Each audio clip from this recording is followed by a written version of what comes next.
Video we will learn how to compress PDF to 50 KB. Very simple tutorial, nothing much. So here is the example PDF. Let's look at the size. It's 2.1 MB. Okay, so let's compress it to the maximum of the capacity. Okay, very simple. Compress PDF, search it on Google. First website you'll see I love PDF. Open it, select the PDF file, and you'll see less compression recommended, extreme. So I'll go with the extreme one, compress. Okay, so as I can see, and you can see as well, 79% saved. So 2.4 MB to 444 KB, quite good.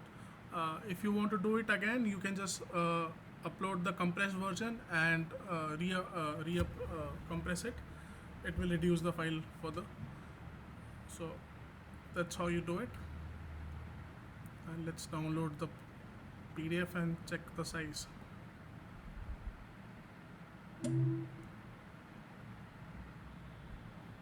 Alright, as mentioned. Okay,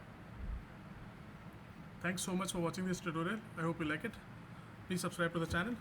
Bye bye.